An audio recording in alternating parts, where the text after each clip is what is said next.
የመድኃኒታችን የኢየሱስ ክርስቶስን በመስቀል ላይ የተናገረቸውን 7ቱን ቃላት እንመለከታለን። በዚህ ከሰኞ ጀምሮ እስከ ዓርብ ድረስ በዕለተ ዓርብ የተናገራቸውን 7ቱን ቃላት እያሰብን እንሰነበታለን። 7ቱ የጌታ ቃላት በመስቀል ላይ የተናገራቸው ምን ናቸው? ዛሬ የምንመለከተው ይሆናል። እግዚአብሔር ከሁላችን ጋር ይሁን።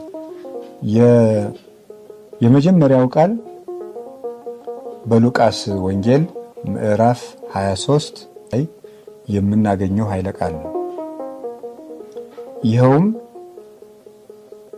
አባ ስራይ ሎሙ እስመ በዘየአምሩ ይገብሩ፣ አባት ሆይ የሚያደርጉትን አያውቁምና ይቅር በላቸው የሚል ነው።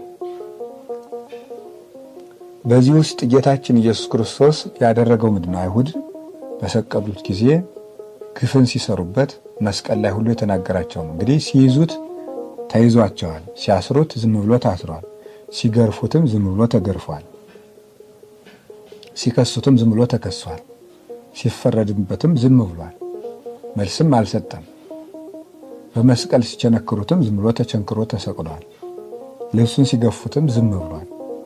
ስለ ራሱ አልተከላከለም፣ የመጣ ለሰው ነውና ራሱን ባዶ አደረገ እንዳለ ቅዱስ ጳውሎስ ባለጸጋው ስለ እናንተ ድሃ ሆነ ስላለ ስለ ራሱ አንዳችም አልመለሰም። ለኛ ሲሆን ግን ለኛ የሚጠቅም ነገር ሲሆን ተናገረ። አባት ሆይ የሚያደርጉትን አያውቁምና ይቅር በላቸው። ምንድነው እዚህ ውስጥ እየነገረን ያለ? የመጀመሪያው አባት ሆይ የሚለው ነው። እዚህ ውስጥ ጌታ እየተናገረው ያለ አንዱ የእግዚአብሔር አብ ልጅነቱ ነው። እዚያ ውስጥ እየታመመ እየተገረፈ ነው፣ እየደማ መከራ እየተቀበለ ነው። ግን ባህሪየ መለኮቱ አልተለወጠም። መለኮቱ ወደ ስጋነት አልተለወጠም። እየታመመም አምላክ ነው። ሰው አምላክ ሆኗል፣ አምላክ ሰው ሆኗል። አምላክ ሰው በመሆኑ ሰው አምላክ ሆኗል። ጌታ ሰው የሆነ አምላክ ነው።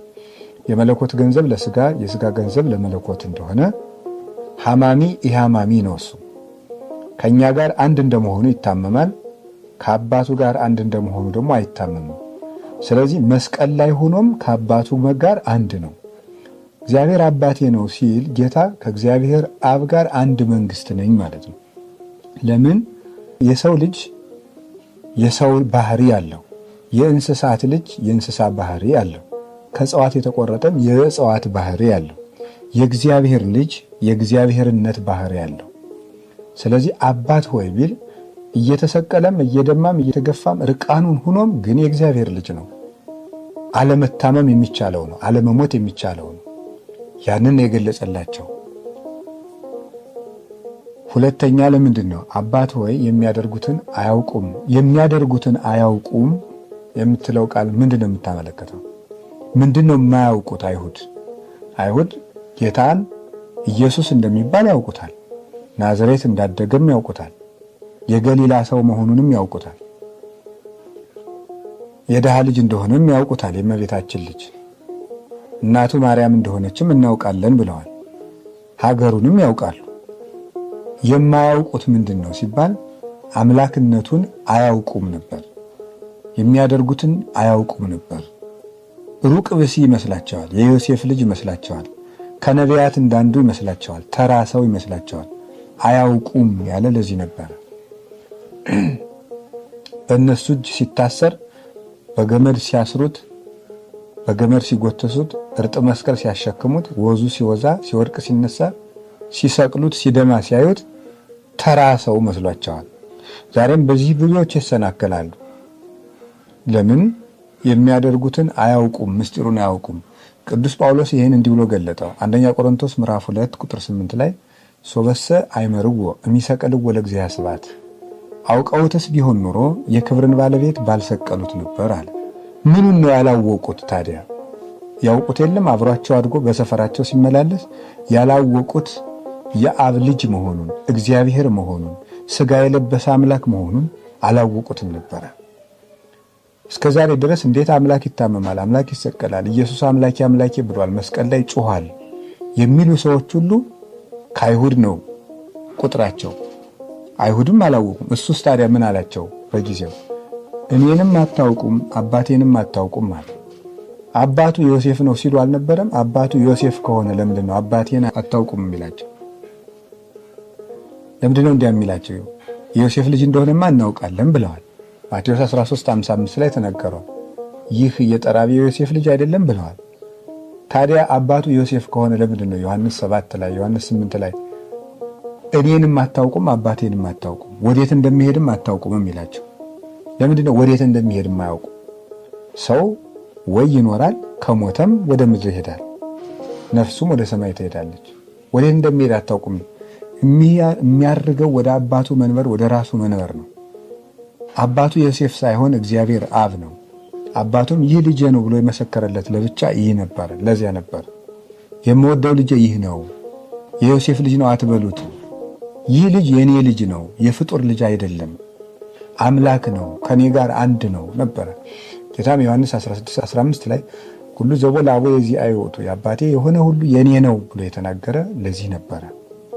ስለዚህ የሚያደርጉትን ማያውቁም ማለት እንደ ሩቅ ብሲ እንደ ፍጡር አይተው አንድ ነቢይን እንደሚያሰቃይ ይቆጥሩኛል፣ ይህን አላወቁም። ጌታችን ኢየሱስ ክርስቶስ ተሰቅሎም አምላክነቱን ገልጿል። ሶስተኛ ይቅር በላቸው የምትቃል ምንድነው? እዚህ ላይ ጌታ ሊቀ ካህናትነቱን ገለጠ። አባቴ ብሎ መንግስቱን ገልጧል። የሚያደርጉትን አያውቁም ብሎ መንግስቱን ጌትነቱን ገልጧል። ይቅር በላቸው ብሎ ደግሞ ሊቀ ካህናትነቱን ገልጧል። በዚህች ቃል ውስጥ ጌታ 3 ነገሮችን ገልጧል።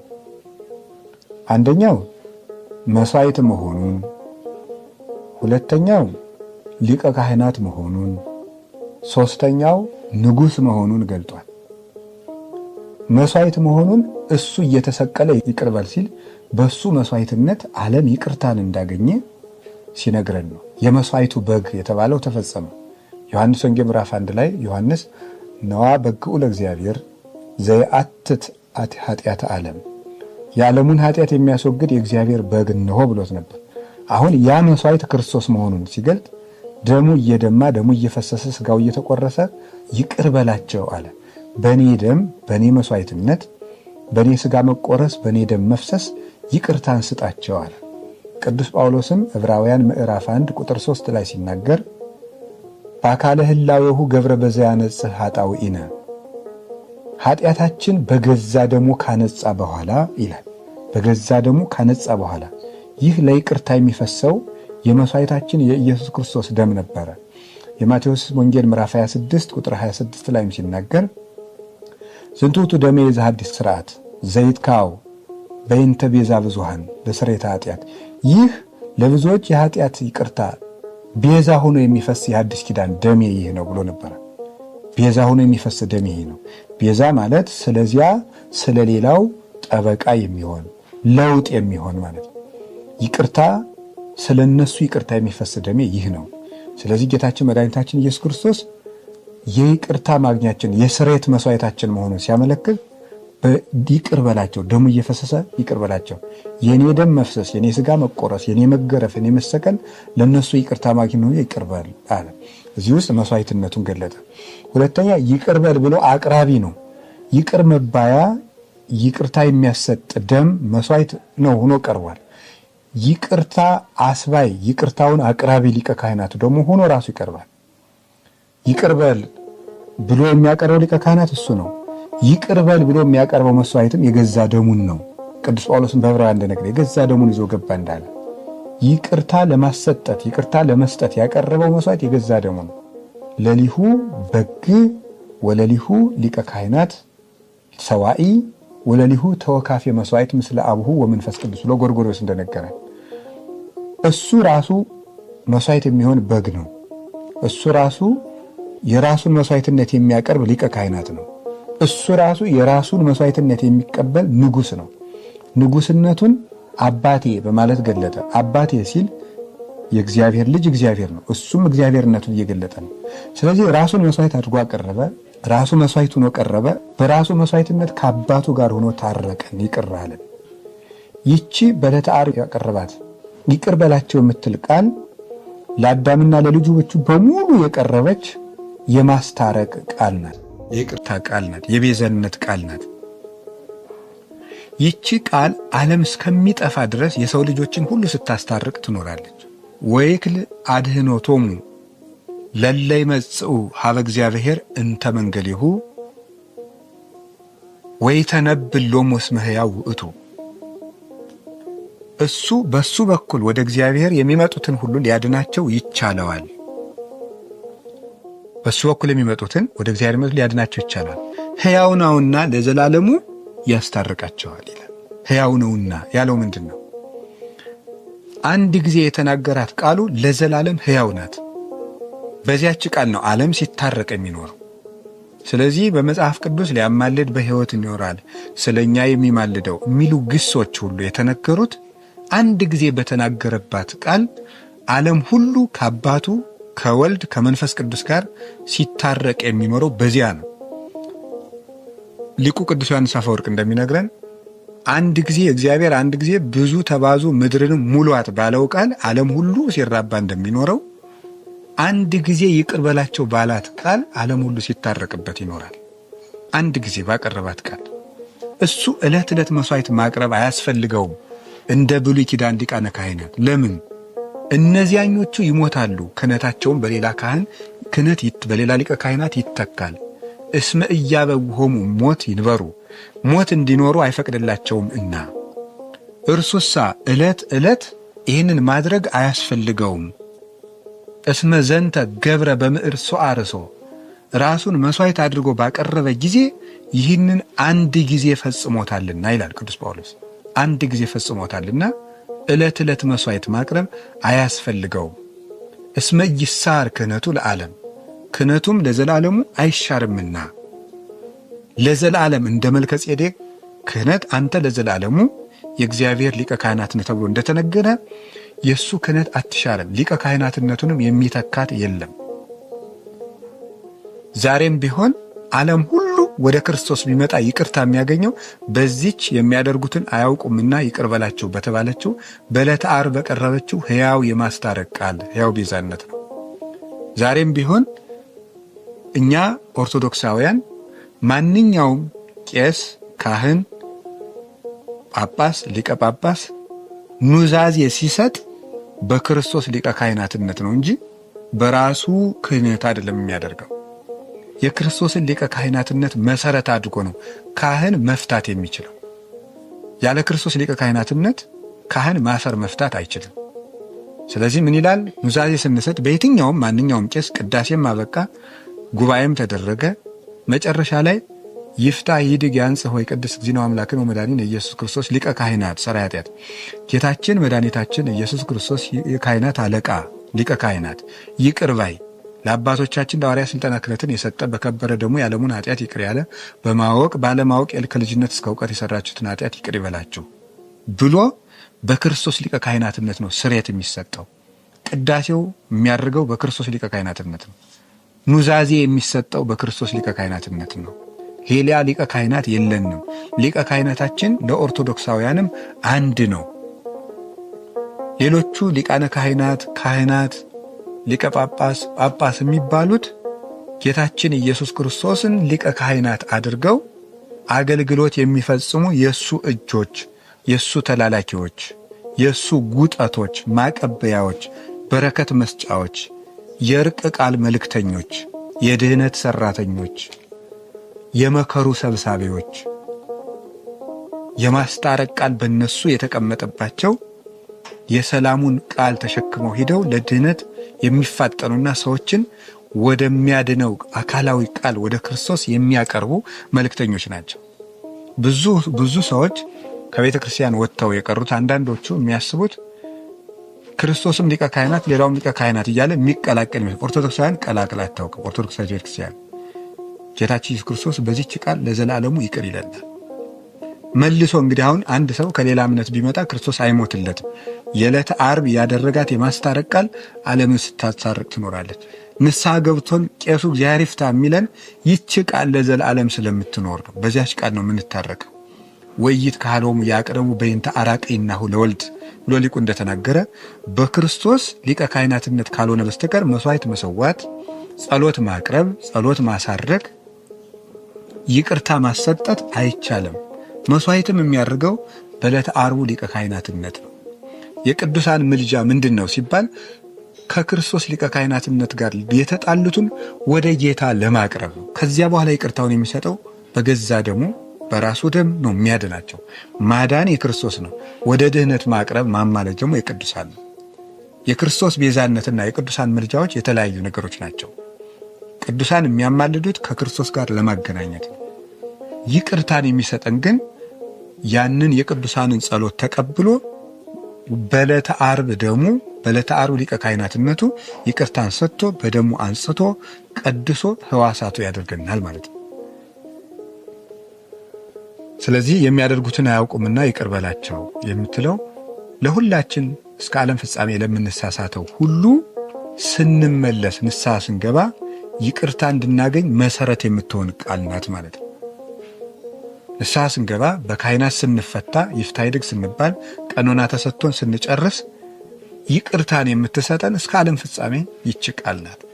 ይህ ቃል ሕያው ነው።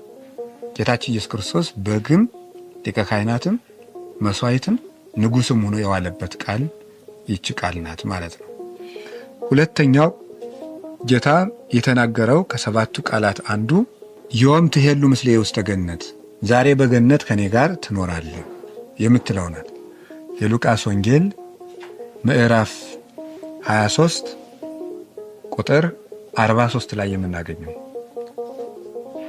ይሄ በቀኙ ለተሰቀለው ወንበዴ የተነገረ የተስፋ ቃል ነው። እዚህ ውስጥ የሚያስደንቁ ምስጢራትን እናያለን።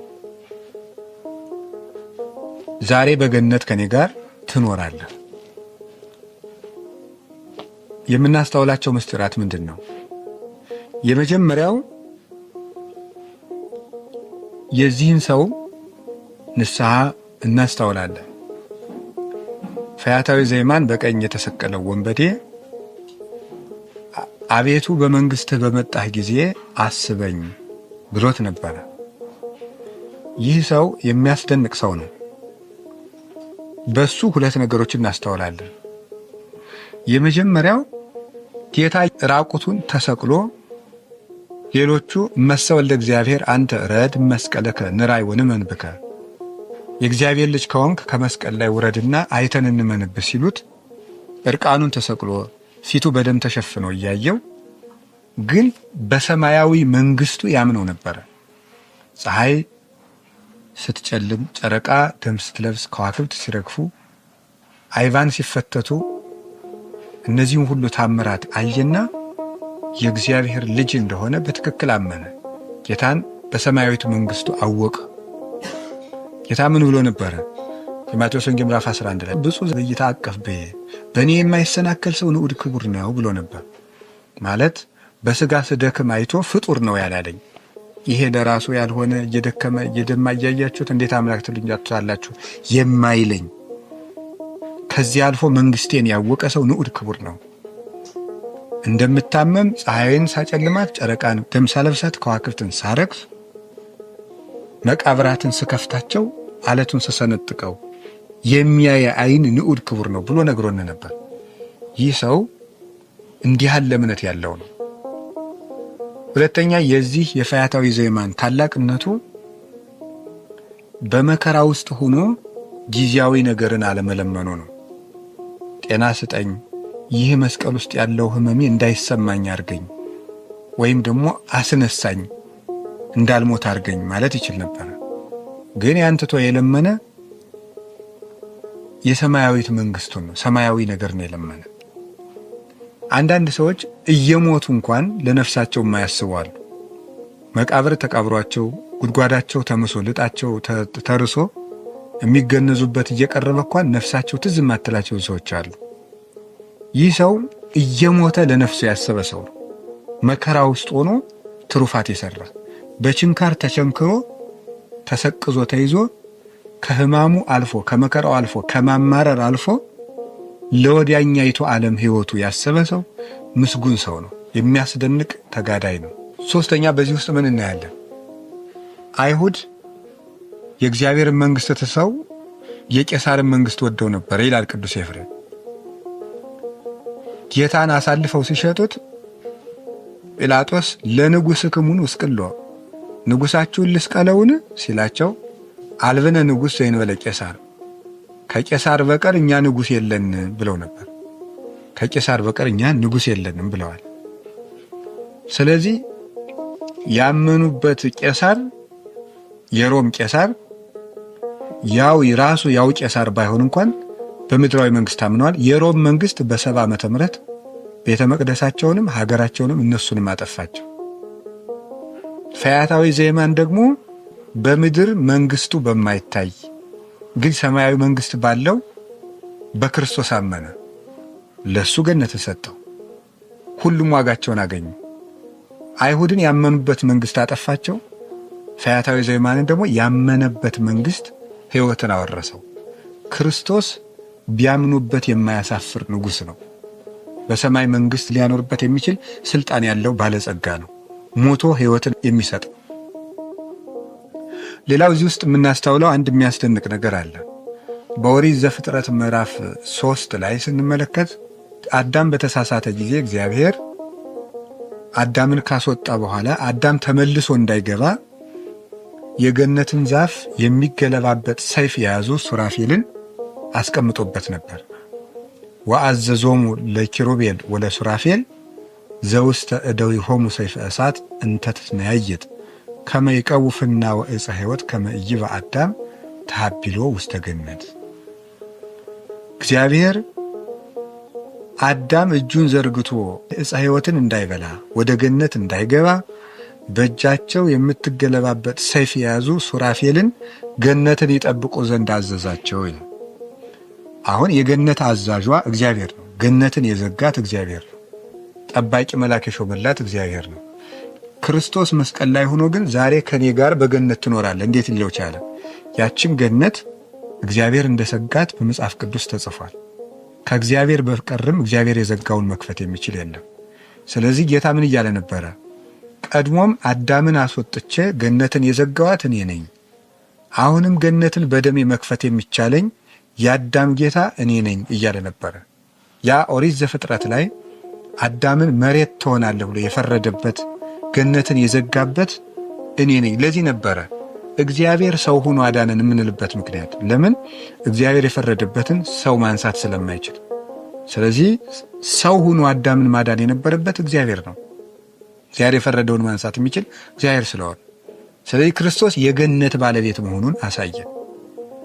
በ7 ክንድ መስቀል ሰቅለው የሚያሰቃዩት ክርስቶስ ነገር ግን የገነት ባለቤት ነው። ገነትን ማውረስ የሚችል ነው። በዚሁም ውስጥ የንስሐን ዋጋ ሰጠን። ቀድሞ አባቶቻችን በንስሐቸው ገነት አልወረሱም ነበር። አሁን ግን በንስሐ ገነት የመውረስን በር የከፈተልን ዛሬ ነው። አርሃወ ለነ ሆሃተ ንስሐ የንስሐ በሮችን ከፈተልን ብሎ ቅዱስ ጎርጎርዮስ እንደነገረን ዛሬ የንስሐ በሮችን ከፈተ። ስለዚህ ዛሬ ከኔ ጋር በገነት ትኖራለህ። በዚሁ ላይ ደግሞ ምን ማለት ነው? ስለ ክርስቶስ የተሰቃዩ ሁሉ ወይም ከክርስቶስ ጋር የተሰቃዩ ሁሉ ከክርስቶስ ጋር በገነት መኖር ይችላሉ። ከክርስቶስ ጋር የታመመ ከክርስቶስ ጋር ያርፋል ማለት ነው። ከክርስቶስ ጋር የታመመ ማለት ነው። ፈያታዊ ዘየማን በወንብድናው ቢሰቀልም ግን መከራውን ስለ ክርስቶስ አደረገው። በመንግስት አስብ እያለ ወደ ክርስቶስ ሕማማት ራሱን አስጠጋ።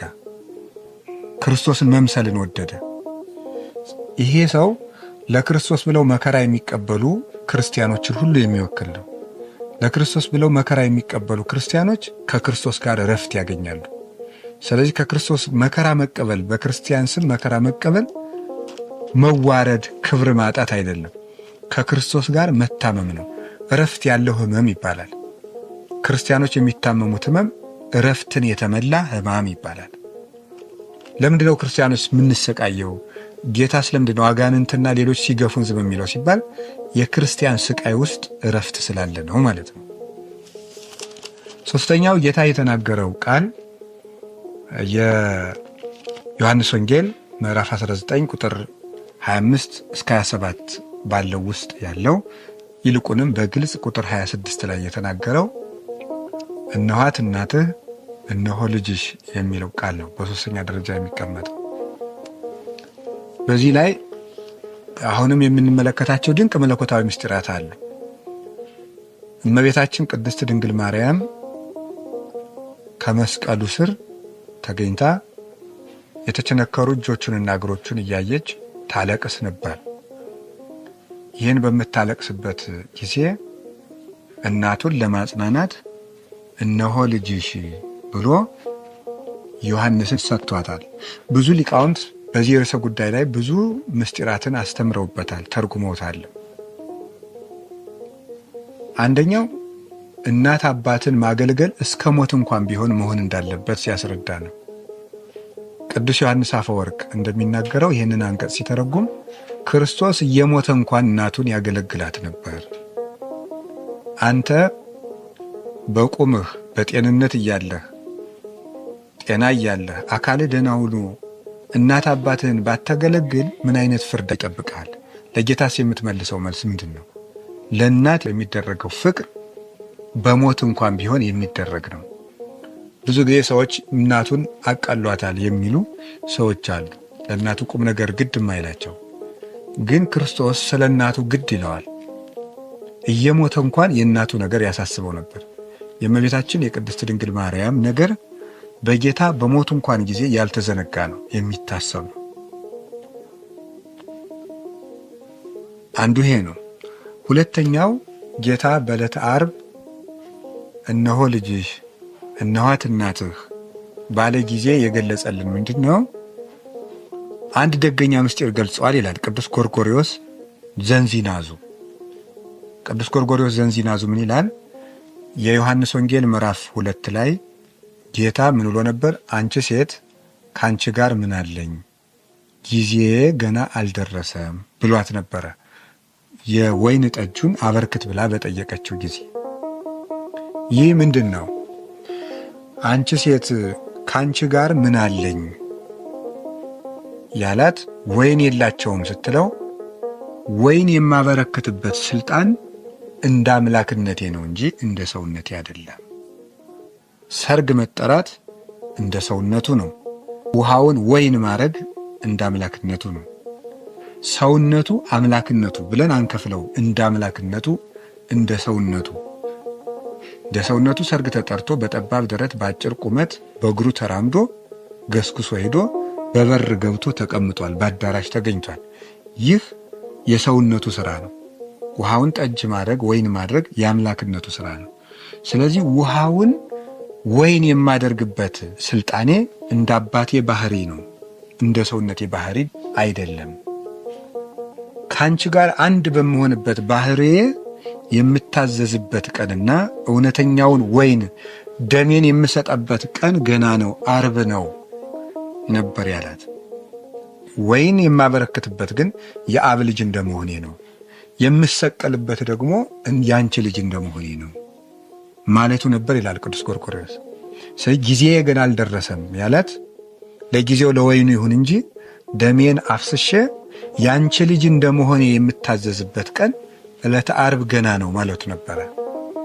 ስለዚህ በዕለተ ዓርብ ስጋውን እየቆረሰ ደሙን እያፈሰሰ የሕይወት ወይን የሆነ ደሙን ለሰው ልጆች ድነት አድርጎ እየሰጠ አሁን ያንቺ ልጅ እነሆ ያንቺ ልጅ እንደመሆኔ የሕይወት መጠጥ ደሜን የሚሰጥበት ቀን ደረሰ። እነሆ ልጅሽ ያላት በዮሐንስ ውስጥ አድሮ ያለ ራሱን ነው። ስለዚህ ይሄው ያንቺ ልጅ እንደመሆኔ ተሰቀልኩ አለ። ባንቺ ባህሪ፣ ባንቺ አካል፣ ባንቺ ስጋ፣ ካንቺ በለበስኩ ተዋህዶ ስጋ ሞቼ ሳድን ተመልከች፣ ደሜን ሕይወት አድርጌ ስሰጥልሽ ተመልከች ብሎ የቀጠራት ቀን እንደደረሰ ተናገረ ብሎ ይናገራል። እዚህ ውስጥ ድንግል ማርያም ከመስቀሉ ስር ቆማ የምናይበት ምስጢር አለ። ሁለት ዛፎችን በምድር ላይ እንመለከታለን። አንደኛው ዕፀ በለስ ናት፣ ሁለተኛው መስቀል ነው። ከዕፀ በለስ ስር የቆመች አንዲት ሴት እናያለን። እናታችን ሔዋን ናት። እሷ የሞት ፍሬን ታመጣልናለች። ከእውነተኛው ድህነታችን ከተፈጸመበት ዛፍ ከመስቀሉ ስር ደግሞ አንድ ሴት እናያለን። ዳግሚት ሔዋን ናት። እሷ ደግሞ ሕይወት በእሷ አካል የመጣበት። ስለዚህ የሰው ልጅ በድህነት ዓለም፣ በድህነት ታሪክ፣ በድህነት ትምህርት ሲተርክ እንዲፈረድብን ሔዋን አደረገች እንደሚለው ሁሉ ምሕረት እንድናገኝ ድንግል ማርያም አደረገች ማለቱን መዘንጋት የለበት።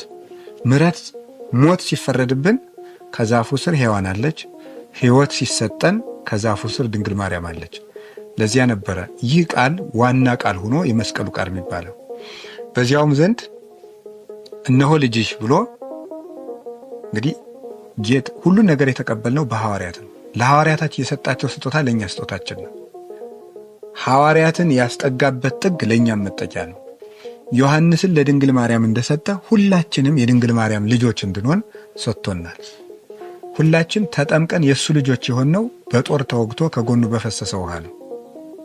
ከጎኑ በፈሰሰ ውሃ ተጠምቀን የሕይወት ልጆች ሆነናል። ስለዚህ የሕያዋን እናት ድንግል ማርያም እዚህ ትመጣለች ማለት ነው። ስለዚህ እሞሙ ለኩሎሙ ሕያዋን የሚላት ቅዱስ ኤፍሬም ለዚህ ነው። የሕያዋን ሁሉ እናት የሚላት ከዚህ የተነሳ ነው። ሕያዋን የሆንበት ማየገቦ ሲፈስ ከዚያ ስር ድንግል ማርያም ስለነበረች ዮሐንስን እነሆ እናትህ ሲል የሐዋርያት አባት አባታችን ነው፣ የሐዋርያት እናትም እናታችን ናት። እኛን ለድንግል ማርያም ልጅ አድርጎ ሰጠ። እነሆ እናታችሁ ብሎ ደግሞ ድንግል ማርያምን ለእኛ እናት አድርጎ ሰጠ። እኛን ልጅ አድርጎ ሰጥቶናል። ይህንን ያስረዳበት ቃል እናቱንም ያገለገለበት ቃል ነው። ለመዳናችን ምስክር ሆና የቆመች ነው። ስንድን ምስክር የነበረች እሷ ናት እና ድንግል ማርያም ድህነትን የምትሸፍን ሳትሆን የድህነታችን ምስክር ናት። የዳን ዕለት የመዳናችን የነጻነት ደብዳቤ አድርጎ እናቱን ለምስክርነት ሰጥቶናልና እና ለዚህ ነው ምዕመናንም በቤተ ክርስቲያን ሲጸልዩ ጸሎት ስንጀምር ሰይጣን ሆይ በዚች በቤተ ክርስቲያን ፊት ቆሜ እክድሃለሁ፣ ለዚህ አንተን ለመካድ ምስክሬ ማርያም ናት የምንለው ዲያብሎስ በተቀጠቀጠበት ሕይወት በተሰጠበት ቀን ከመስቀሉ ስር ምስክር ሆና የምናያት እመቤታችን ቅድስት ድንግል ማርያም ስለሆነች ነው ማለት ነው። አራተኛው ጌታ የተናገረው ቃል አምላኬ አምላኬ ለምን ተውከኝ የሚለው ኃይለ ቃል ነው። አምላኬ አምላኬ ለምን ተውከኝ የማቴዎስ ወንጌል ምዕራፍ 27 ቁጥር 46 ላይ የምናገኘው ኃይለ ቃል ነው። ይህ አምላኬ አምላኬ ለምን ተውከኝ የሚለውን ለምንድን ነው የተናገረው? ብዙ ሰዎች ይህንን ቃል በጥሬው አንስተው ወስደው ለራሳቸው እንደሚገባ ኢየሱስ ክርስቶስ ምስጋና ይግባውና ፍጡር ነው፣ ይሄው አምላኬ አምላኬ እያለ ፈጣሪን እየጠራ ነው ለማለት ይጠቀሙበታል። ግን መጽሐፍን ለመጥቀስ የመጽሐፉን ባለቤት መሆን፣ መጽሐፉን መማር ያስፈልጋል። ሕግ የሚተረጉም ሰው ሕግ የተማረ ነው። መጽሐፍ ቅዱስን የሚተረጉም ሰውም መጽሐፍ ቅዱስን የተማረ ነው። አምላኬ አምላኬ ለምን ተውከኝ ብሎ የተናገረ ምስጢሩ ወዲያ ነው። አንደኛው አጋንንትን ለመሸንገል ነው፣ ወይም አባቶቻችን ለአቅርቦተ ሰይጣን ብለው የሚናገሩት ነው። አምላኬ አምላኬ ብሎ ሲናገር ይህ ቃል እንደ አሳ መንጠቆ ቂጣ ወይም ዳቦ ሆነበት ለሰይጣን ይላል። አሳ የሚያጠምዱ ሰዎች አሉ። መንጠቆ ወይም መቃጥን የምትባለውን በጣም ስለት ያላት ሹል ብረት አለች፣ ቆላፋ። እዚያች ላይ ቂጣ ያደርጉባታል። ዳቦ ወይም የአሳ ምግብ ያደርጉባታል። ለአሳ የሚሆን ምግብ ውስጡ በጣም ስለት የሆነች ብረት አለች። ያችን ሲያይ አሳው ይቀርባል። አሳው ቂጣውን እበላለሁ ሲል ውስጥ ባለችው መንጠቆ ጉሮሮውን ተይዞ ይወጣል። ልክ እንደዚህ ጌታ አምላኬ አምላኬ የሚለውን ቃል ለአሳው ማጥመጃ፣ ለዲያብሎስ ማጥመጃ ተጠቀመበት። ዲያብሎስ ያንን አይቶ መጣ። ያንን ሲመጣ በነፋስ አውታር በሳት ዘንጀር ወጥሮ በመስቀሉ ቀጠቀጠው። በመስቀሉ ጥልን ደመሰሰ የሚለው ቅዱስ ጳውሎስ ከዚህ የተነሳ ነው። አቅርቦ ነው ድል የነሳው። አቀረበው አምላኬ አምላኬ ብሎ እንዲቀርብ አደረገው፣ በዚያም ደመሰሰው። ሊቁ ቅዱስ ዮሐንስ አፈወርቅ እንደሚለው ሰይጣን በዚህ ዕለት የክርስቶስን በግ መሆኑን እያየ እረኝነቱን አላወቀም ይላል። አለት ህብስት መሆኑን አየ፣ አለት መሆኑን ግን አላየም። ልክ ሳያስተውሉ የሚመገቡ ሰዎች ህብስት ውስጥ ጠጠር ተቀምጦ ጥርሳቸውን እንደሚሰብረው ወይም ቆሎ ውስጥ ያለ ጠጠር እንደሚሰብራቸው ሁሉ ክርስቶስ እየደማ እየተቆረሰ ደሙ እየፈሰሰ ሲያየው መዋጥ እንደለመደው እንደ ፍጡር ሥጋ መስሎታል። ሲመጣ ክርስቶስ ደግሞ የሕይወት ዓለት ነውና በዚህ ዓለትነቱ ቀጠቀጠው። በግ መሆኑን አይቶ ሲመጣ እረኝነቱ ቀጠቀጠውና ዲያብሎስን ድል ነሳው ይላል። ስለዚህ ዲያብሎስን ለማቅረብ ድል ለመንሳት ሌላው ቅዱስ ቄርሎስ እንደነገረን ሃይማኖተ አበው ላይ ኮነነ ጥንተ ወበኩረ ለኩሉ ምግባረ ሰናይ ለበጎ ሥራ ሁሉ እሱ አርአያ ሆነን እንዳለ በመከራ ውስጥ ሆነን ፍጡርን ሳይሆን ፈጣሪያችንን መመካት ተስፋ ማድረግ እንዳለብን፣ በጸሎት መበርታት እንዳለብን፣ ወደ ፈተና እንዳንገባ መጸለይ እንዳለብን ሐሙስ ዕለት ማታ አባት ሆይ ይህች ጽዋ ከኔ ትለፍ ብሎ ጸልዮልናል። ሌላም ብዙ ምስጢር አለው እሱ። እንደገና መከራ ውስጥ ሆነንም ፈጣሪያችን ተስፋ ማድረግ እንዳለብን ለማስተማር እሱ ለመምህርነትም የመጣና ከኔ ተማሩ ብሎናል። የማቴዎስ ወንጌል ምዕራፍ 11 ከኔ ተማሩ ስላለ የምንማረው ጸሎትን ጭምር ስለሆነ ጸሎትን በመከራ ውስጥ ለማስተማር ምንም መከራ ውስጥ ብትሆኑ ጸሎትን አታቋርጡ ለማለት ለጸሎት ጽናት፣ ለጸሎት ተስፋ በእግዚአብሔር አለኝታ እንዲኖረን ለማድረግ ይህን ለማስተማር አምላኬ አምላኬ ለምን ተውከኝ። ሶስተኛው በህዱጋን ተገብቶ ነው ይላል ቅዱስ ቄርሎስ ሃይማኖተ አበው ምዕራፍ 79 ቁጥር 37 ላይ ሲናገር ምንትኑ አጻቆ ከመ ይበል ይእዜ አምላኬ አምላኬ ነጽረኒ ለምን ተሐደገኒ ይላል። በዚህ ዕለት እሱ አስቀድሞ ቅዱስ ቄርሎስ ሲናገር አይሁድ ሊይዙት በመጡ ጊዜ ማንን ትፈልጋላችሁ አላቸው። የናዝሬቱን ኢየሱስን እንፈልጋለን አሉት። ታዲያ የናዝሬቱን እንፈልጋለን ባሉታቸው ጊዜ ወደ ኋላቸው ወደቁ ይላል ዮሐንስ ወንጌል ምዕራፍ 18 ላይ። ወበዝንቱ አወቀ ድካመ እጓለ እመሕያው ጌታ አይሁድን ወደ ኋላቸው ፍግምግም አድርጎ በመጣል የሰው ልጆችን ደካማነት ገለጠ ይላል። ታዲያ የሰው ልጆችን ደካማነት ከገለጠ በኋላ በሁለተኛው ግን ሲፈቅድላቸው ያዙት። የሰው ልጆችን ደካማነት በቃሉ ብቻ እንዲህ አድርጎ ያሳየ እሱ ምንትኑ አጻቆ ከመ ይበል ይእዜ አምላኬ አምላኬ ነጽረኒ ለምን ተሐደገኒ። አይሁድን በቃሉ ብቻ ወደ ኋላቸው ፍግምግም ያደረገ ጌታ መከራውን ማራቅ እንደሚችልማ እኮ አሳየን። እንደዚያ ከሆነ እሱ አምላኬ አምላኬ ማለት ለምን አስገደደው? ምን አተጋው?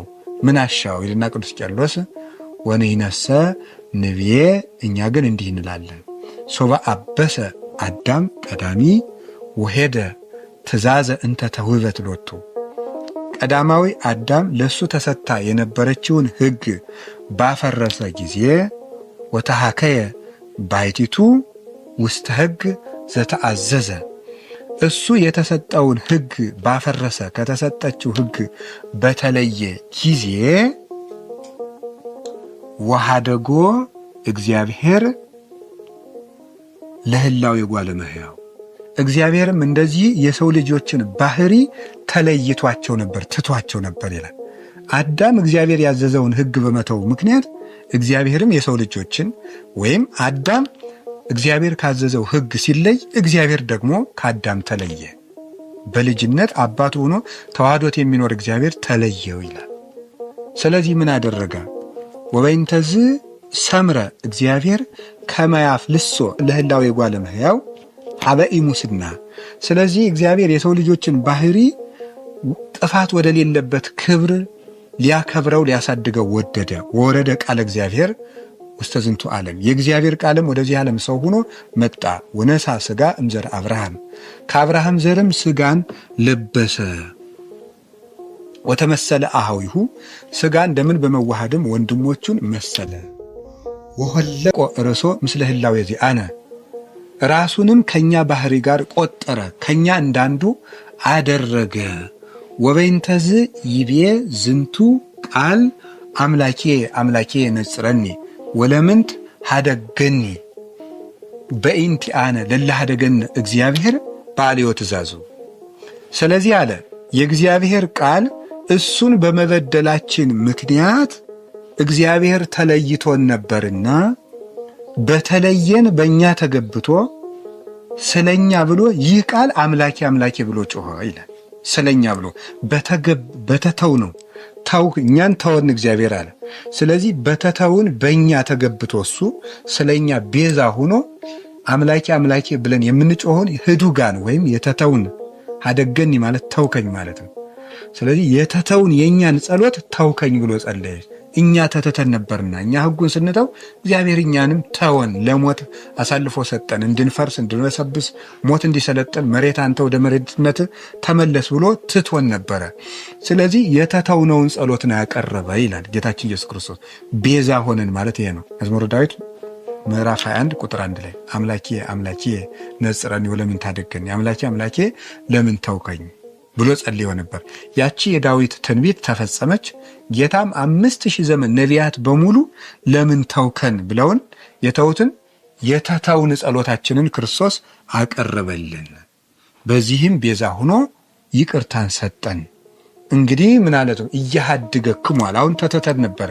ለምን ተውከኝ ብሎ ጸልዮ ምን አደረገ? እናንተን እንግዲህ ደሃደግ አድርጊያችሁ አልቀርም፣ አልተዋችሁም። ደሃደግ ተወዱ ዘንድ አልተዋችሁም። ምን አደረገን? መንፈስ ቅዱስን እልክላችኋለሁ። እሱ ተውከኝ ብሎ ጸለየና የእኛን መተው አስቀረልን። ከዚያ በኋላም መንፈስ ቅዱስን ለእኛ ላከልን። የተተውን መሆናችን ቀረ፣ የባዘን በጎች መሆናችን ቀረ ማለት ነው። ይህንን ነው ጌታችን ኢየሱስ ክርስቶስ የተናገረው። አራተኛው ቃል ይህ ነበረ። አምስተኛው ተጠማሁ የሚል ቃል ነው። የዮሐንስ ወንጌል ምዕራፍ 19 ቁጥር 30 ላይ እናገኘዋለን። ከ28 እስከ 30 ሙሉ ታሪኩ አለ። ተጠማሁ የሚል ቃል ነው። ጌታ እዚህ ውስጥ ተጠማሁ ያለው ለምንድን ነው? አንደኛ ሰው ለመሆኑን ለማስረዳት ነው። እንግዲህ ሌሊቱን ሙሉ ሲገረፍ የዋለ ደም ሲፈሰው የዋለ ሲወድቅ ሲነሳ ሲገረፍ የፈሰሰው ደም አለ። ሲቸነክሩት የፈሰሰ ደም አለ። በጦር ሲወጉት ደሙ ፈሷል። ይሄ ኋላ ነው፣ በእርግጥ ከሞተ በኋላ ነው። የሸዋ አክሊል ሲደፉበት ደሙ ፈሷል። ይህ ሁሉ ደም ሲፈሰው የዋለ ሆኖ ውሃ ምን ያህል እንደሚጠማው መናገር ነው። ለሰው ልጅ ይህ ሁሉ የሚሸፈን አይደለም። ስለዚህ ሰው መሆኑን ምታት አለመሆኑን ለማስረዳት ነው። ያም ቤዛነቱ መጠማቱ ነፍሳችን ለተጠማችው ሁሉ ቤዛ ነበረ። ያ ደም በደም የደረቀ ጉሮሮ ሁሉ በውሃጥም እስኪንጣጣ ድረስ መጠማቱ ተጠምተን ለነበርን ሁሉ እርካታን ሊሰጥ የመጣና ጥማችን የቆረጠልን ጌታ መሆኑን ለማስረዳት ነው። ምክንያቱም ምን ብለን ጸልየን ነበር? በቀድሞ ዘመን ከአባቶቻችን ጋር የአባቶቻችን ጸሎት የሁላችን ጩኸት ነው። በከመ ያፈቅር ኃየል ሀማን ቄተማት ከማሁ ታፈቅር ነፍሴ ያበ እግዚአብሔር ያው ጸማት ነፍሴ። ዋሊያ ወደ ውሃ እንደሚናፍቅ ነፍሴ እንዲሁ ወደ እግዚአብሔር ትናፍቃለች፣ ተጠማች። መዝሙር 41 ቁጥር 1 ላይ፣ መዝሙር 62 ቁጥር 1 ላይም እንዲሁ አምላኬ አምላኬ ገይስ ኀቤከ፣ ፈጣሪ አምላኬ ፈጣሪ ወደ አንተ ገሰግሳለሁ። ጸማት ነፍሴ ለከ፣ ሰውነቴ አንተን ተጠማች። ማይዜ እበጽሕ ወእሬ ገጹ ለአምላኬ፣ መቼ ደርሳለሁ የፈጣሪዬንስ ፊት የማየው መቼ ነው ብለን ጮኸን ነበረ። ስለዚህ ድህነት ጠምቶን ነበረ፣ ልጅነት ጠምቶን ነበረ፣ ዘላለማዊ ሕይወት ጠምቶን ነበረ፣ እረፍት ጠምቶን ነበር፣ ፍትሕ ጠምቶን ነበር፣ እውቀት ጠምቶን ነበር፣ ልጅነት ጠምቶን ነበር፣ ነፃነት ጠምቶን ነበር፣ ሰላም ጠምቶን ነበረ። እነዚህን መጠማቶቻችን በሙሉ አንድ ላይ አድርጎ ነው ጌታ ተጠማሁ ብሎ የተናገረልን ማለት ነው እንጂ እሱማ ለተጠሙት ሰዎች ሁሉ ውሃውን ወይን አድርጎ ሲያጠጣ አይተነዋል። ይሄ ብቻ አይደለም።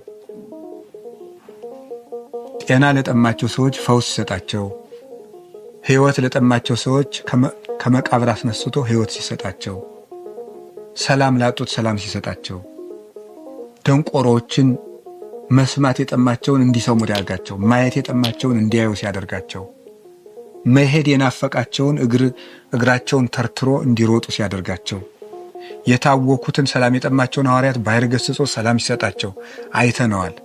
ይህ ለሱ ቀላሉ ነው። ከእንቅልፉ ተነስቶ የገሰጸውን ባሕር አምጥቶ መጠጣት የሚሳነው ሆኖ ውሃ ጠማኝ የሚል አይደለም። ድሃ አይደለም፣ እሱ ባለጸጋ ነው። ግን ተጠማሁ ያለበት ምክንያት የእኛን መጠማት ነው። እሱ ተጠማና እኛን ግን ምን አለን? ዮሐንስ ወንጌል ምዕራፍ 7 ላይ የተጠማ ቢኖር ወደ እኔ ይምጣ፣ ዘጸማ ይምጻ ኀቤ ወደ እኔ ይምጣ ወይስተይ እንዲሁም ይጠጣ በከሜሌ መጽሐፍ አፍለገ ማሕይወት ይውህዝን ከርሱ መጽሐፍ እንደተናገረ የሕይወት ውሃ ከሆዱ ይፈልቃል ብሎ ለተጠሙት ሁሉ የሕይወት ውሃ ኢየሱስ ክርስቶስ ነው። ውሃ የምትቀዳውም ሴትም ወዘሰ ይሰቲ እማይ ዘእህዎ አነ ኢይጸም ዳግመ እኔ ከምሰጠው ውሃ የሚጠጣ ሰው ተመልሶ አይጠማም ብሏል። ስለዚህ መልሶ የማያስጠማው የሕይወት ውሃ ክርስቶስ ውሃ አጥቶ ውሃ ተጠማ አይባልም። ውሃ ማምጣት ቋቅቶት አይደለም። ግን እነዚህ ሁሉ ቤዛዎች ነበሩ። የጠማንን ጥም ለመቁረጥ የመጣ የሕይወታችን ራስ ጌታችን ኢየሱስ ክርስቶስ ተጠማው ብሎ የተናገረ ከዚህ የተነሳ ነው። ከሰው ልጆችም ምግባር መጠማቱን ከአይሁድ ምግባር ተጠምቶ ማጣቱን የሚያሳይ ነው። እንግዲህ ሁላችንም መጠማታችንን ሊቆርጥልን መጥቷልና የጌታችን ኢየሱስ ክርስቶስ ቅዱስ ሥጋውን ክቡር ደሙ በመቀበል የተራበችውን ነፍሳችን በሥጋው የተጠማች ነፍሳችን በደሙ ልናረካ ይገባናል ማለት ነው። ቀጥሎ የተነገረው ወይቤ ተፈጸመ ኩሉ የሚል እነሆ ሁሉም ተፈጸመ። እዚህ ዮሐንስ ወንጌል ምዕራፍ 19 ቁጥር 30 ላይ እናገኘዋለን። ሁሉም ተፈጸመ የሚል ነው። ጌታ ምንድን ነው እዚህ ውስጥ ሁሉም ተፈጸመ ያለው?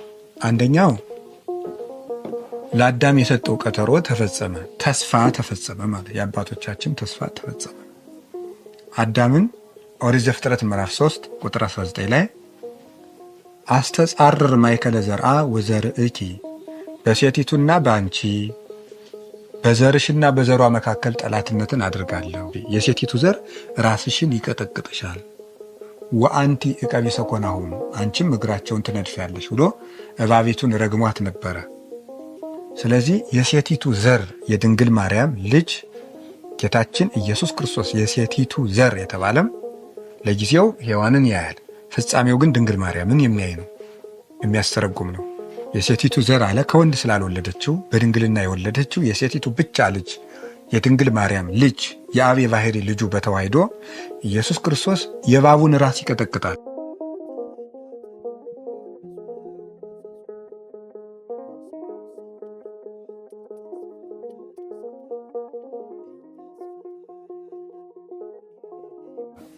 ክርስቶስ በአንጻሩ የዲያብሎስን ራስ ቀጠቀጠ። ይህ ተስፋ ለአዳም እና ለዘሩ ተፈጸመለት እንግዲህ ማለቱ ነበረ። በአንጻሩ ደግሞ ሁሉንም ስጦታ ሰጥቼ ጨረስኩ ማለቱ ነው። ጌታ ሁሉ ተፈጸመ። እንግዲህ ምን ቀረን? ወንጌልን አስተማረን፣ ሥጋውን ሰጠን፣ ደሙን ሰጠን፣ በደሙ ቤተክርስቲያንን ከፈተልን፣ ገነቱን በደሙ ማኅተም ከፈተ፣ ከአባቱ ከመንፈስ ቅዱስ ከራሱ ጋር ሊቀ ካህናት ሆኖ አስታረቀን፣ የጥልን ግድግዳ አፈረሰ፣ ርቃኑን ሆኖ የብርሃን ልብስን ሰጠን፣ ልጅነትን መሰረተ፣ ጥምቀትን መሰረተልን፣ ጠላታችን ዲያብሎስን በመስቀሉ ስልጣን አሰረው፣ የሞትን መውጊያ ሰበረልን፣ የዕዳ ደብዳቤያችንን ቀደደ፣ ዕዳችን ተደመሰሰ፣ የኃጢአትን እሾህ ነቀለልን፣ ኃጢአትንም በመስቀል አሳፈረ። እንግዲህ የቀረ የለም፣ ሁሉን ሰጠዋችሁ፣ ሁሉንም ሆንኩላችሁ ማለቱ ነበረ ጌታ። ስለዚህ ወይቤ ተፈጸመ ኩሉ፣ ሁሉም ተፈጸመ። ሌላው በመጽሐፍ የተጻፈ ሁሉ ተፈጸመ ማለቱ ነበረ። ወወደዩ ሐሞተ ውስተ መብልዕየ ወአስተዩኒ ብሂአ ለጽምየ መዝሙር 68 ቁጥር 21 ላይ ቅዱስ ዳዊት በመብሌ ላይ ሐሞት ጨመሩበት፣ በመጠጤ ላይ መጻጻ መራራን ጨመሩ፣ ሐሞትን አጠጡኝ ያለው ተፈጸመ። ወተካፈሉ አልባሴ ለርሶሙ ብልሶችንም ለራሳቸው ተካፈሉ፣ ወተአጸው ዲበ አራዜ ብልሶች ላይ ዕጣ ተጣጣሉ ተብሎ ነበርና ሁሉ ተፈጸመ። ሐሞትን ስለኛ ጠጣ። ያ ሐሞት የጠጣው ሐሞት ለነበረብን መራራ መከራ ሁሉ ለውጥ ቤዛ የነበረ ነው። አሁንም ቢሆን መራራ ሞትን የሚያርቅልን በዕለተ ዓርቡ በጠጣው ቤዛነት ነው። በዚያ በኩል ነው። ሌላው ተፈጸመ ማለት እንግዲህ መከራችሁ አበቃ፣ እኔ ቤዛ ሆንኳችሁ፣ የዕዳው ዘመን አበቃ፣ እርቅ ተፈጸመ፣ በቃችሁ፣ የስቃይ ዘመን አለቀላችሁ ብሎ ሰላምን ሰጠን። የመለያየትን ዘመን አስቀረ። ርቀን ለነበርነውም ቀርበን ለነበርነውም እሱ ሰላምን አደለን። ተፈጸመ ኩሉ። በስተመጨረሻው ሉቃስ ወንጌል ምዕራፍ 23 ቁጥር 46 ላይ የምናገኘው አባ አማሐጽን ነፍሴ ውስተ እዴከ ክቡር፣ አባቴ ሆይ ነፍሴን በእጅህ አደራ እሰጣለሁ ማለቱ ነው። ይህ ስልጣን ይህ ምንድን ነው የሚያመለክተው? የዮሐንስ ወንጌል ምዕራፍ 10 ቁጥር 17 ላይ ነፍሴን ከስጋዬ ራሴ አሳልፌ እሰጣለሁ፣ ብውሊተ አንብራሂ ወሲማ፣ ነፍሴን ራሴ አሳልፌ ልሰጣት እችላለሁ፣ መልሼም ላስነሳት ስልጣን አለኝ።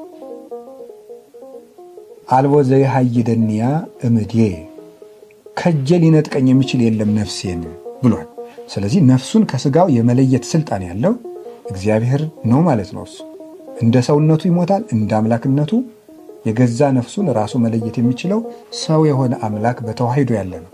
ሰውነቱ በአምላክነት አምላክነቱ በሰውነት ያልተለወጠበት አምላክ ነው ማለት ነው። ማንም ፍጡር የገዛ ነፍሱን በእጁ አሳልፎ መስጠት አይችልም። እሱ ግን ራሱ ይሰጣል። እዚህ ደግሞ አባቴ ነፍሴን በእጅህ አሳልፌ እሰጣለሁ ምን ማለቱ ነው? ክርስቶስ ነፍሱን ከስጋው የሚለይባት ስልጣኑ የአባቱም የሱም የመንፈስ ቅዱስም አንድ ነው። አንድ ስልጣን መሆኑ ነው። ዮሐንስ ላይ ራሴ እሰጣለሁ አለ። እዚያ ደግሞ አባቴ በእጅህ አደራ ተቀበለኝ ይላል፣ እሰጣለሁ ይላል። የሶስቱም ስልጣን አንድ ስለሆነ ነው። ሁለተኛው ግን አንድ ደገኛ ምስጢር አለው። አባቴ ሆይ ነፍሴን በእጅህ አደራ እሰጣለሁ ማለቱ ሁላችንም ከዚህ የምንማራት ሁለት ምስጢርን ለማስተላለፍ ነው። አንደኛው ነፍሳችን የተያዘችው በእግዚአብሔር እጅ ነው። ሰዎች ስለወደዱ የሚገሉን ስለወደዱ የሚያኖሩን ሳይሆኑ እግዚአብሔር ስለፈቀደ የምንሞት ነው። ነፍስም ከስጋም መለየት የሚቻለው የማዳንና የመግደል ስልጣን በእግዚአብሔር ነው። እንዳንፈራ ነው። ሰዎች የመግደል ምክንያት የሚሆን ነገር ቢያመጡ እንድንሞትም ከፈቀደ የሚገለን እግዚአብሔር ነው። እንድንኖርም ከፈቀደ የሚያኖረን እግዚአብሔር ነው። ነፍሳችን በእግዚአብሔር እጅ እንጂ በሰው እጅ የተያዘች አይደለችም። ማንም በነፍሳችን ላይ ስልጣን የለውም። ማቁሰሉን አይሁድ ችለዋል። ያንም እግዚአብሔር ሲፈቅድ ነው። ነፍሱን ግን በነፍሱ ላይ ስልጣን የላቸውም። በስጋውም በእርግጥ በሱ ሲፈቅድ ነው። እኛም ቢሆን ስጋችን መከራ የሚያመጡብን ሰዎች አሉ። ነፍሳችን ግን ሊገሉ አይችሉም። ነፍሳችን ስለማይገሏት አንፈራም። ለዚህ ነበር ነፍሳችሁን ስለማይገሏቸው አትፍሩ ያለ። ሁለተኛውና የመጨረሻው ምስጢር ሞት በእግዚአብሔር እቅፍ የምንገባበት እንጂ የመጨረሻ የማለቂያ ህይወታችን ወይም የመከራ ህይወታችን አለመሆኑን ሲያሳየን ነው። ቀድሞ ሞት የሚፈራ ነው። ስለዚህ ቅዱስ ዳዊትም ወመጽአኒ ድንጋጼ ሞት ፍርሃት ወረአድ አሐዘኒ መኑ እሙሃበኒ ክንፈ ከመርግ እስርር ወአይርፍ፣ የሞት ድንጋጼ መጣብኝ፣ ሞት አስደነገጠኝ፣ ፍርሃትና ድንጋጤ መጣብኝ፣ በርሬ የማመልጥበት እንደ ርግብ ክንፍ ማን ሰጠኝ ብሎ ሞትን ሲፈሩት ነበረ። አሁን ከዚህ በኋላ ግን ስንሞት ወደ ክርስቶስ ስለምንሄድ በእግዚአብሔር እቅፍ ለመኖር ስለምንሞት እንግዲህ ስትሞቱ በእግዚአብሔር እቅፍ ለመኖር ነው የምትሞቱ ብሎ የሰማዕትነትን ክብር የክርስቲያኖችን የሞታችን ክብር ሲያሳየን ነው። አባቴ ሆይ በእጅህ አደራ እሰጣለሁ ያለው ስትሞቱ ወደ እግዚአብሔር እቅፍ ነው የምንሄደው። እዚህ ውስጥ ምን እንማራለን? ስንሞት ወደ ክርስቶስ ነው የምንሄደው። የሞተ ዘመድ እንኳን ቢኖረን ሌት ተቀን ማልቀስ የለብንም። ለምን? ወደ ክርስቶስ እቅፍ ነው የሄደው። ቅዱስ ዮሐንስ አፈወርቅም ለዚህ ነው አንድ ንጉሥ ለምድራዊ ማዕድ ወደ ቤተ መንግሥት የጠራው ሰው ብታዩ ንጉሡ ስለጠራው ታደንቃላችሁ፣ ትደሰታላችሁ እንጂ ታለቅሳላችሁን? እንዲህ ከሆነ ታዲያ ሰማያዊ ሙሽራ ሰማያዊ ንጉሥ ክርስቶስ ለሰማያዊ ማዕድ ለጠራው ሰው ስለምንድን ነው የምታለቅሱት? በዚህ ሰው ልትደሰቱ ይገባቸዋል እንጂ ይላል። ቅዱስ ጳውሎስም ልሄድ ከክርስቶስ ጋር ልኖር እናፍቃለሁ ብሏል። መሞት ወደ ክርስቶስ መሄጃ መንገድ ነው። ቅዱስ ዮሐንስ አፈወርቅ ዕብራውያንን በተረጎመበት ድርሳኑ እንግዲህ ክርስቶስን እያየ ሞትን የሚፈራ የለም ብሏል። ሞት እኛም አንፈራውም፣ በሞቱ ወገኖቻችንም እንደ ጠፋ ዕቃ ተብከንክነን አናለቅስም። የሄዱት ወደ ክርስቶስ ስለሆነ ስለዚህ ዋስትና ነው የሰጠን። ስትሞቱ እንግዲህ በእግዚአብሔር እቅፍ ነው የምትያዙት። እስካሁን ስትሞቱ በአጋንንት እቅፍ ነበር የምትሆኑት፣ ሲኦል ነበር የምትገፉት። እንግዲህ ግን በአባቴ እቅፍ ነው የምትያዙ። ለዚህ ነው ዮሐንስ ወንጌል ምዕራፍ 10 ላይም በጎችን ከእጄ ሊወስድ የሚችል የለም በእኔ እጅ ናቸው ብሎ የተያዘ። አሁን ስንሞትም ስንድንም በክርስቶስ እቅፍ ነን፣ ስንሞትም በክርስቶስ እቅፍ ነን። ሞት እንግዲህ ወደ ጌታችን እቅፍ የምንሄድበት የምንናፍቀው ሕይወት ነው። ይህንን ለማስተማር ጌታችን ኢየሱስ ክርስቶስ ነፍሴን በእጅህ አደራ እሰጣለሁ። ቅዱስ እስጢፋኖስም ይህንን ሲደግመው እናያለን። አባቴ ነፍሴን በእጅህ አደራ እሰጣለሁ። ይኸው ከፍጡር ወገን ደግሞ በእግዚአብሔር እቅፍ ክርስቶስ እቅፍ እሰጣለሁ ብሎ ሲጀምራት በእስጢፋኖስ ቀጠለች፣ በሌሎችም ሰማዕታት በጻድቃን ትቀጥላለች ማለት ነው። ስንሞት በክርስቶስ እቅፍ የመያዝ ዋስትና አለን። የማናውቀውን ተስፋ አይደለም የምንቀጠለው። ተስፋችን የታወቀ የተረዳ ነው። በመላእክት የተሰበከ የታያቸው፣ በመንፈስ የተገለጠ ለአሕዛብ የተሳበቀ የታወቀ የተረጋገጠ ሕይወት ነው ያለን። ቸርነቱን ታምነን ማለት ነው። በቸርነቱ እንዲያድነን የአቅማችን እየሰራን የተረጋገጠ ተስፋ አለ። የታመነ ተስፋ ነው ያለን። ተስፋችን የውሸት አይደለም። ክርስቲያኖች የመዳን ዋስትናችን የጌታችን ኢየሱስ ክርስቶስ ተስፋ ነው። ስለዚህ ለነፍሳችን ጥብቅና ለመንገዳችን መሪ ሆነን አሁን ከዚህ ካረፈ በኋላ ምን ይላል? ጎኑን በጦር ይወጋል፣ በጦር ተወግቶ ደም ይፈሰዋል። ቅዱስ ዮሐንስ አፈወርቅ ምን ይላል? የሕይወት በር ጎኑን ተወጋ፣ ኑ በዚህ በጦር በተወጋ ጎን በኩል ወደ መንግሥተ ሰማያት እንግባ፣ የሕይወት በራችን እሱ ነውና ብሎ ይነገራል። ስለዚህ ጌታችን መድኃኒታችን ኢየሱስ ክርስቶስ በመስቀሉ የተናገራቸው ቃላት ሁሉ ለእኛ ሕይወትን የሚሰጡ ናቸውና ሕይወትን ለሰጠን ጌታ በቃላቱ ደስ እየተሰኘን ሲደክመን ጉልበታችንን እያበረታን ተስፋችንን በሱ የሕይወት ቃል እየቀጠል ከሱ ከእግረ መስቀሉ ስር ሁነን እሱን በተስፋ እንድንከተል የእሱ ፈቃድ ይሁን። በተናገራቸው ቃላትም የሕይወትን ቃል ያሰማን። ሕማማቱን አሳልፈን ብርሃነ ትንሣኤውን የምናይበትን ዓይን ይስጠን። በሰላም ያቆየን። እንበለ ደዌ ወሕማም እንበለ ጻማ ወድካም አመ ከመ ዮም ያብጽሐኒ ያብጽሕክሙ እግዚአብሔር በሰላም። አቡነ ዘበሰማያት